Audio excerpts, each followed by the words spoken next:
Hey everybody, I hope you're doing well today. Well, let's take a look at monetary policy and actually how it affects aggregate demand. And there's an intermediary step which you got to have in your mind, which is the impact that a change in interest rates will have on consumption and investment. Okay, so monetary policy controls the supply of money, but how does the supply of money, which impacts interest rates, but how do interest rates impact aggregate demand? Let's take a look. So the key idea for you to have here is that there are two aspects of aggregate demand that are interest sensitive, and they are consumption and investment. Consumption and investment. So remember the old aggregate demand equation. Aggregate demand equals C plus I plus G plus X minus M, right? Consumption, investment, government spending, exports minus imports. So which one of these aspects of aggregate demand are interest sensitive? Well, they're consumption, right? And how it's impacted by interest rates, and investment and how it's impacted by interest rates. So, and they're the same deal really, right? If you think about consumption, the higher the interest rate, the lower the consumption will be. And this will be because people will prefer to save their money rather than spend it. Why? Because the higher the interest rate, the more money you can make by saving it, but also types of consumption are financed by borrowing money, like buying a car, for example. Most people will borrow money to buy a car, and the higher the rate of interest, the higher the price of money, the less likely they are to consume or purchase the car.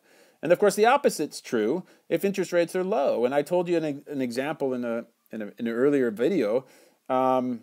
Well, I can make it about a car. If you could go to the bank and get a car loan, and you want $10,000 to buy a car, and the interest rate's 10%, it's more likely you're not going to buy that car than if the interest rate's 2%, because the difference between the two is quite a bit, obviously. Okay, so lower interest rates equals higher consumption.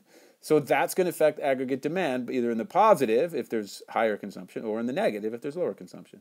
Well, the same is true for the I portion over there, which is investment. Investment, for the same reasons, is impacted by interest rates. The higher the interest rate, the less investment there will be. The lower the interest rate, the higher the investment will be. So, and the reason for that is firms will the higher the interest rate, the less likely firms will invest in new capital, since the expected rate of return on an investment is less if there's a high interest rate. So they just won't buy it. And of course, the opposite's true. If there's low interest rates, they're more likely to buy it, and there'll be more investment. The more investment there is, right, the higher I gets, the more aggregate demand moves out. The lower I gets, obviously, the lower aggregate demand moves in. So here's the thing. Higher interest rates will contract aggregate demand, while lower interest rates will expand aggregate demand. Because a high interest rate has the same effect on consumption that it does on investment. And so do low interest rates. Higher consumption, lower interest rates, higher interest rates will contract aggregate demand. Lower interest rates will expand aggregate demand.